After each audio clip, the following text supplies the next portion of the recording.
wish they became experts on foreign European soil. We dug in. Literally. Hey everybody, and welcome to another movie night. I'm Jackie, and today we are watching We Stand Alone Together, The Men of Easy Company, otherwise known as the Band of Brothers documentary. I literally minutes ago finished watching Band of Brothers episode 10, and there were some tears the last two episodes. I don't think I've cried that much watching something in a really long time, and something tells me that the tears are not done tonight. The tears are absolutely not done tonight, because I get the sense that a documentary about Easy Company is... yeah. But I had an overwhelming number of requests to watch this documentary, and I would have watched it anyway because I am a sucker for behind the scenes, and I am going to consume everything I possibly can about this series because it's just that spectacular. But of course we're going to react to it. I can't watch the entirety of Band of Brothers and not share my experience of the documentary with you guys. So we are going to get into that in just a minute, but before we do, as always, please don't forget to like this video if you enjoyed it. Drop me a comment. Let me know your thoughts on Band of Brothers, on Masters of the Air, The Pacific, obviously on the documentary. I am doing all of them, so I'm really, really curious to hear your guys' thoughts and experiences. Redder is better, so hit what may or may not be a big red subscribe button, depending on your browser, and check me out on Patreon for the full-length version of this reaction, as well as all of my other content, and links to my Instagram and other socials are in the description box below. So with all of that out of the way, thank you so much for being here. I appreciate all of you, and let's get into We Stand Alone Together, The Men of Easy Company. Thanks. Okay. Welcome. Hi. Thanks for sitting down with us again. We appreciate it. Oh, the full interviews. And the next thing I knew, I was laying on the ground in the snow, and when I tried to get up, my leg was gone. Only thing I could see were the broken ends of my legs. And I said my act of contrition, because I'm a Catholic. It's an understandable. And then the next thing I thought of was my mother. Aww. And I thought, what's she going to say? Because I was an only child. Do not make me cry within 30 seconds of this starting. Oh my God. In 1942, the U.S. Army assembled a volunteer parachute regiment to jump behind enemy lines. Is this the real Easy Company? Within this unit was a company of men who found themselves at the forefront of the war in Europe. Oh my God, that opening scene. They literally recreate this show from actual footage. These were the Men of Easy Company. This is their story. We know it pretty well by now.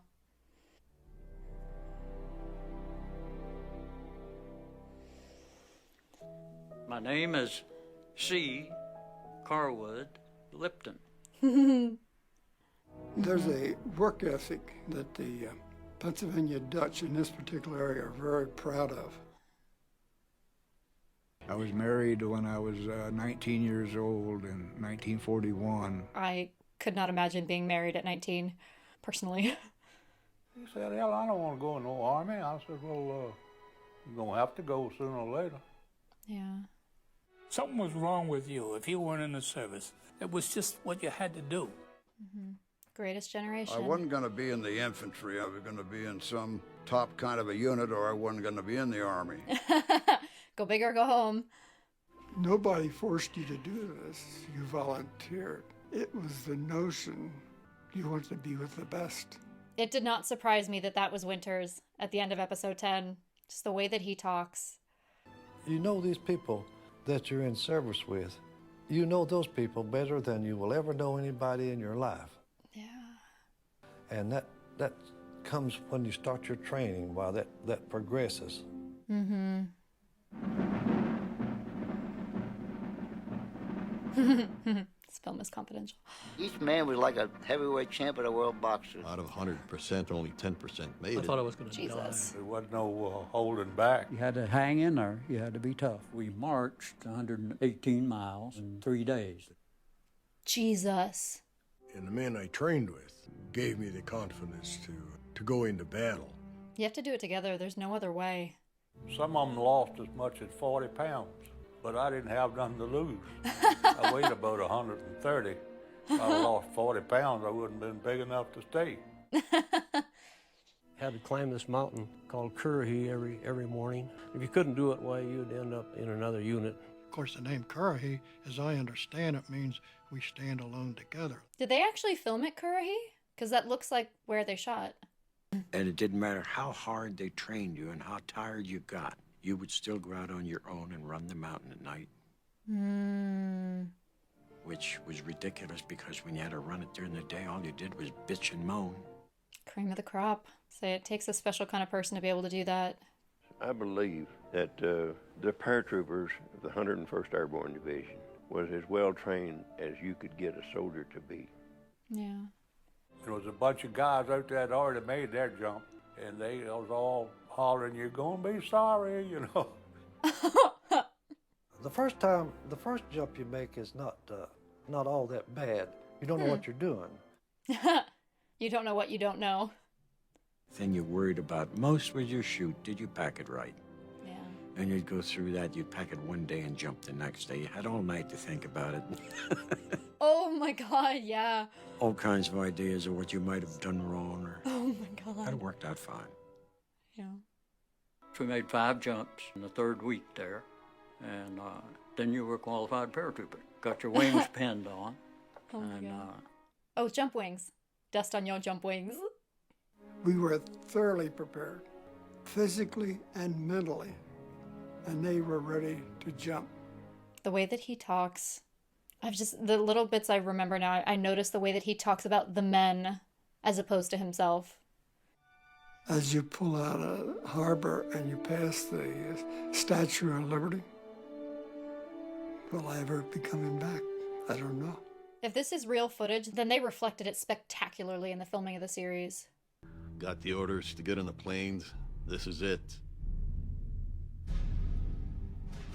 God, the anticipation, the anxiety. God, they literally shot the series. Please tell me this has to be real footage, but this is so similar to the way that they shot the series.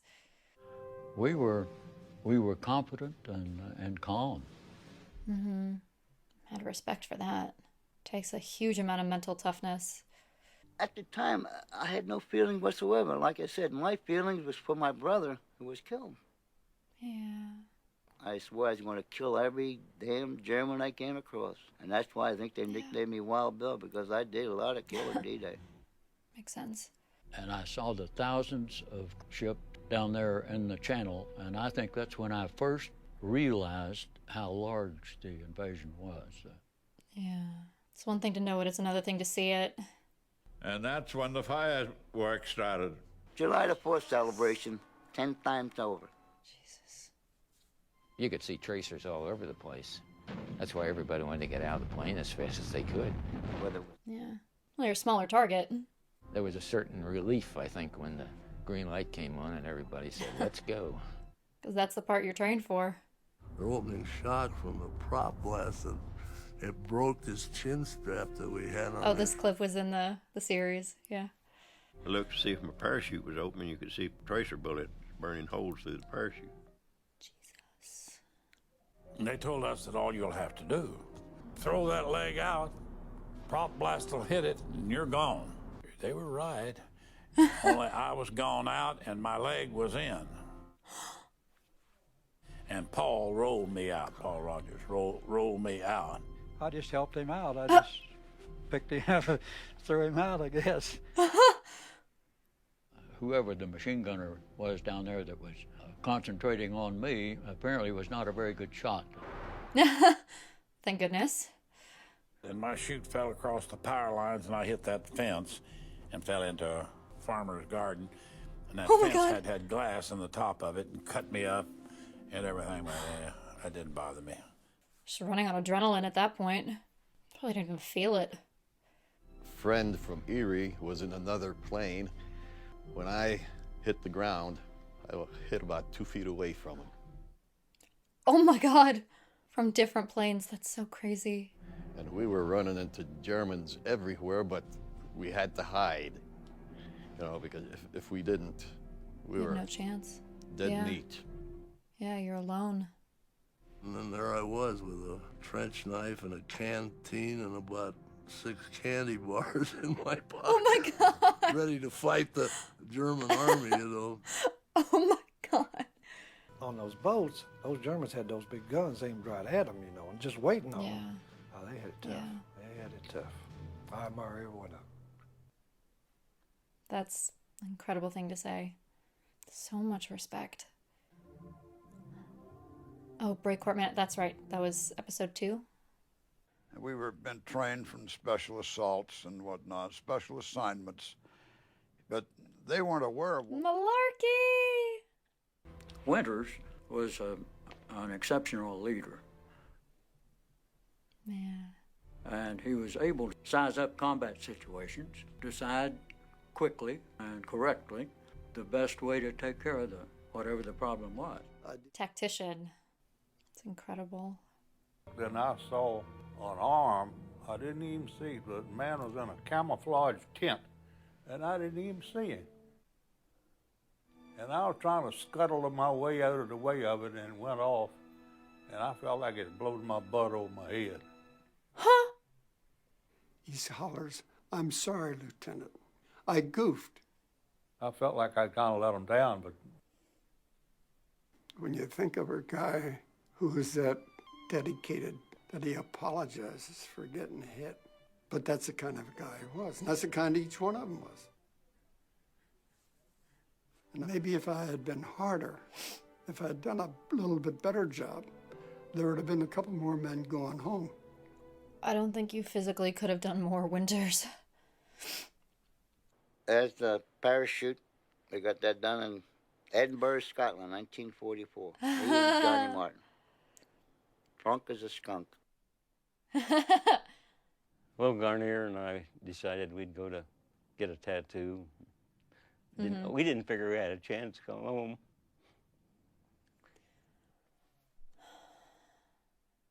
Replacements were assigned to Easy Company to restore the ranks. The 101st came back. We're just working our way through the series here. There were young kids that came in, and for some reason, I don't know why, they were the first ones killed. Jesus. And I think maybe they were trying to impress the older guys. I got right there to where I didn't want to be friendly with replacements coming in because, God, I didn't like seeing them get killed. It just tore me up. They're kids. The most dangerous part about it was the fact that people are continually losing helmets and equipment, and all this equipment's raining down. Oh my God, you don't want to get hit? Yeah. I didn't even think about that. But once we got in, the Dutch, it was just marvelous. Their reaction. They loved Americans and still do. Coming in there and pushing the Germans out. Understandable. After 4 years of German occupation, Allied forces liberated the Dutch. 4 years. I mean, you were under German occupation for 4 years. Horrible. When you see paratroopers come out of the sky on Sunday morning. Who are they? They're angels. On a Sunday morning. Parallels of that. They couldn't restrain how happy they were to see you. Aww. Swarming all over us trying to congratulate us for being there and all that. And they hugged you and kissed you. We didn't mind. You know, naturally, we was young. We didn't mind at all. When I peeked over, I see a hand there with a potato masher. And I ducked down, it hit my helmet and bounced off. So I hollered out to the guys below, live grenade. And I had enough sense to know that that's that grenade that hit my rifle and is laying right in front of me, in my face practically.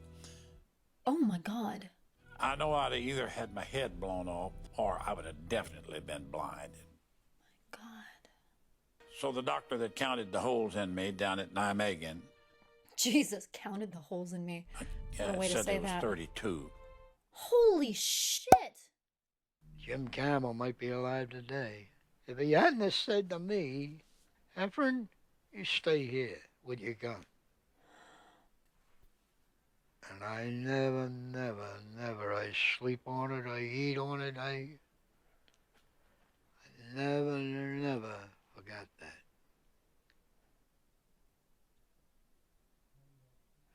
got to remember what one guy did because he thought it was his job to do, and he took a shot for you.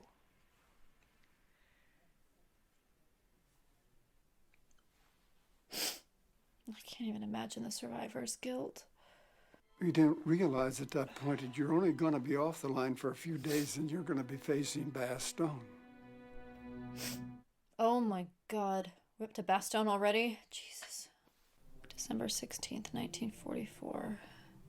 He achieved complete surprise. Fuck him. But it is Bastogne, though. It is. Oh. This is the Jack's Woods, right? Oh, that transition. Sure looks different now. There ain't no snow. Looking right into the town of Foy, and they had to watch everything going on because we'd come in here and go to sleep. We had our foxholes right over here. Jesus. You know, we lost Muck and Pentella over on this side. They were killed instantly. Direct hit, 88. Direct hit right in the hole. I mean, at least it was instant. To me, it brings a lot of memories. The memories of the men, the times, good and bad. A lot of memories. Yeah. We were short of equipment. We didn't have enough ammunition. We didn't have enough warm clothes. These are the interviews from the episode. When we got there. And then it snowed. That's where a third of the doggone casualties was either frostbite or trench foot or whatever you want to call it. Exposure. Yeah. You'd be surprised how quick you can get through that hard ground when somebody's shooting at you and them shells are falling. I believe it. We say we became experts on foreign European soil. We dug in. Literally. And by the time you get it done, they whistle for you to, we're moving out. And you go someplace else and dig another one. Jesus Christ. Earth-shaking. If you live through them, you remember them for the rest of your life. And I'm not sure you're the same for the rest of your life after you live through them. How could you be? One of the guys got hit in the arm with a piece of shrapnel, took his arm off. And they were taking him out. He said, get my wristwatch off my arm. That always stayed with me. Oh my God. Joe said, what do I have to do to die? He got hit real bad, the back and the leg. Yeah. I'm just like mentally replaying the episodes in my mind. We felt glad for them. We felt happy for them. He had a ticket to get out of there and maybe a ticket to go home. Yeah. And when we had a man who was killed, we found that he was at peace, and he looked so peaceful. 101st Airborne Division held Bastogne, suffering massive casualties. Easy Company lost 15 men. God, I feel like I'm reliving this entire series, just one after another after another. Never before has a full division been cited by the War Department in the name of the President for gallantry in action. Of the 101st Airborne Division. Easy Company. And of Bastogne. Butcher's Garden, that's the end of the line. This was their final retreat. I'm just angry at Hitler. Like, literally all I can think in my mind is fuck Hitler. Hitler's Berchtesgaden retreat. Fuck you and your eagle's nest. The chalet from which he hoped to rule the world now lies in ruin. Good. We took Berchtesgaden May the 5th. No fighting, no shooting. The only thing I seen at Berchtesgaden was a couple dead black uniform SS troopers laying on the road as we were going up. Wow. We took over his house and liberated it, you might say. Liberate. The house didn't deserve Hitler. Hitler didn't deserve the house. The house deserved better. I was a pack rat anyway. I picked up a lot of German items, including some postcards and envelopes that were addressed to Hitler. Jesus. That place was full of this big art, you know, Rembrandt and all those people, you know, and hanging on the wall, you know. Of course, soldiers like us, we don't recognize a painting when we see it. We found a a warehouse full of gin, vodka, and stuff like that. It wasn't much whiskey. Those people don't like whiskey. And we took it all and set up a bar. As you should. So we stayed pretty well oiled for a while. Oh, that champagne was good. Ooh, it was good. As you should. Till about midnight that night, I went to the barracks, went to sleep. I didn't wake up the next day. I made a 2-day thing out of it. Oh my God. That was the only time that I can ever remember that when I was in service that the whole company fell out in their underwear. They're enjoying themselves. They're at peace with the world. They have a big, happy, satisfied grin on their face. It was a paradise for a soldier to move into. Mm-hmm. Oh my God, look at them. You can loot Hitler. For the love of God. It's not that you can, please. Please loot Germans Hitler. had done to the Jewish race, and I'd seen what they had done, and what they had done in their occupation of France, Holland, Belgium. So that by taking over their homes for a few nights to bed down my men, and if they picked up a few trinkets, I had no problem. Yeah. Yeah, can hardly fault you for that. Germany formally surrendered on May 8th, 1945. Taking the time to tell you how to handle a surrender. Jeez. We'll talk about that when we get there. Well, here we are. We got it. Now, how do you handle this? They came down in formation. They marched down. They didn't drag down, you know, or nothing like that. They came down as defeated soldiers. With as much dignity as they could have. One of those prisoners handed me this little book I could have, a prayer book for the Mass. And all of a sudden, I'm faced with the thing, hey, I haven't got Nazis here. I got some Catholics. And I've got a Catholic good enough to stick one of these in his pocket. Kids. That man and I might have been good friends. We might have had a lot in common. Yeah. Of course, they were doing what they were supposed to do, and I was trying to do what I was supposed to do. Yeah. That's such a sobering thought. I have a great deal of respect for them as soldiers. They were very good soldiers, but they're still enemy, so they must be controlled as prisoners. Yeah. But it wasn't until later, when he had given me this pistol and I had a chance to look at it carefully, that I realized this pistol had never been fired. Oh my God. That's the way all wars should end, with an agreement with no blood on it. And I assure you, this pistol has never, never been fired since I've had it, and it will not be fired.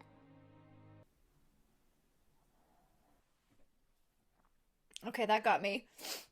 That got me. I ended up working on the waterfront. And I went with the CIA in Washington. Got my degree in 1948. After the war, I became a teacher and taught for almost 30 years. Every possible thing you could imagine. We've never become wealthy in life, but we have a lot of other wealth that means more than that, really. Everyone done well. I done well, too. Thank God. Yeah. I want to welcome each and every for one annual here to reunions. our banquet tonight to celebrate the ending of a fine reunion. Thank you all for coming. And I want to extend the best wishes to all the men from Company E506. Oh my God, it's a sparkly airborne jacket. But we have great respect, you might say affection, for each other. The type of affection that you get when you've lived through many dangerous situations together. Look at them through the years. You see the people today, that bond's still there. The bond you can't explain. We're a strange bunch of dudes, as far as I'm concerned. To be this close after all these years, that's the thing that gets me. But how could you not be? When I get to these guys, I'm back when I went to service. We had a lot of real good times, and those are the times that you really remember, you know. Yeah. My family didn't know anything about it, and I just didn't tell them. I just figured it's something that didn't need talking about. It was done, over with.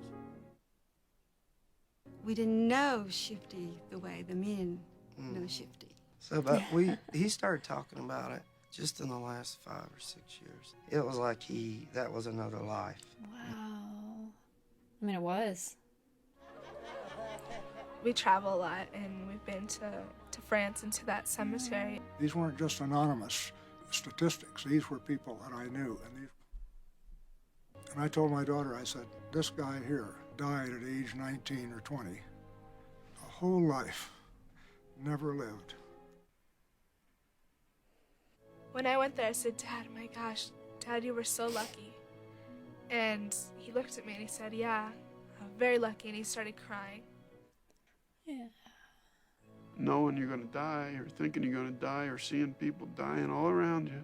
And there they went, day after day, and I admire that. How can you not? How it happened that those various individuals happened to end up in E Company, I don't know. But as you know, every Army unit thinks it's the best. But we knew we were the best. Am I a little proud of having once served in that outfit? You bet your life. I wore that eagle on my right shoulder for 18 years. As you should. Have crosses over their heads, the ones that are buried in the cemeteries. Those are the true heroes, not us. We're just part of the work, that's all. Let me say this. I don't believe there's very, very, very few heroes that came back from the war.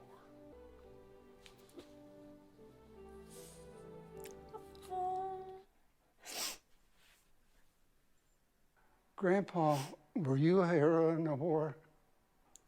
That's how they ended. Grandpa said no.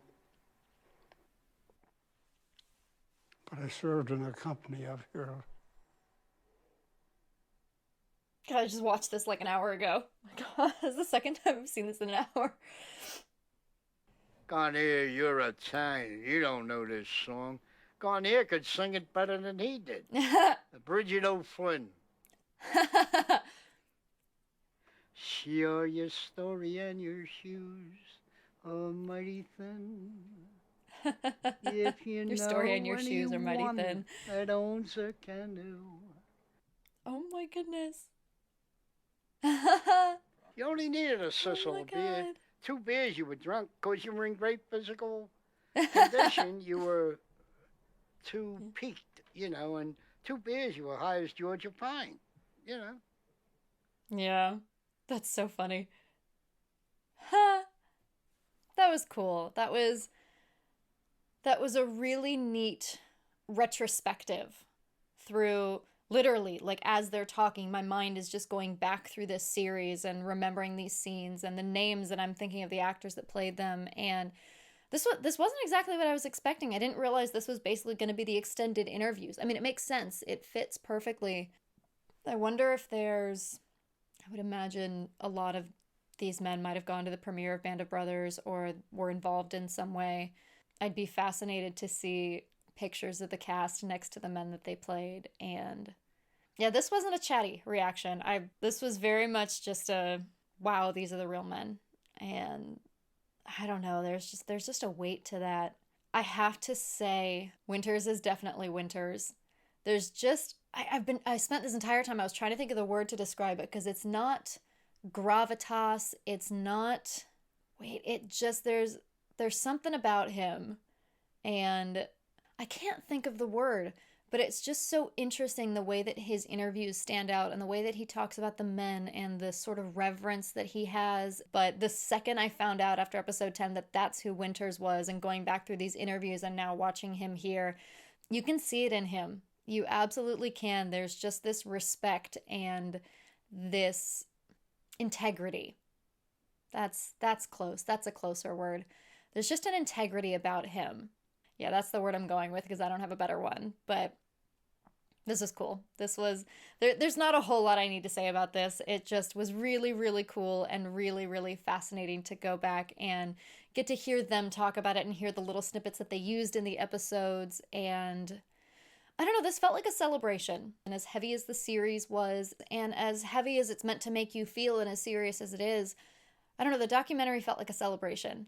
It felt like the lighter side. It felt like honoring and appreciating the men that were lost, but also focusing on the people that lived and focusing on the men that lived and that they got to live their lives and that they can be here to remember those that are not here. The ones that died are survived by the ones who survived. And it's wonderful and beautiful that they talk about them and that they keep them alive in memory. And that's a beautiful thing about the series. So, all right, I'm going to leave it there. I don't think there's much I need to say about this. Again, this was a beautiful way to end watching Band of Brothers and getting to see the real men of Easy Company. And I appreciate sharing this experience with you guys. So, as always, please don't forget to like this video if you enjoyed it. Drop me a comment. Let me know your thoughts on this documentary on Band of Brothers as a series. I've thoroughly enjoyed this experience, and I want to hear more of your guys' thoughts. Redder is better, so hit what may or may not be a big red subscribe button, depending on your browser, and check me out on Patreon for the full-length version of this reaction, as well as all of my other content. Links to my Instagram and other socials are in the description box below. With all of that out of the way, thank you so much for being here. I appreciate all of you, and I will see you on the next one.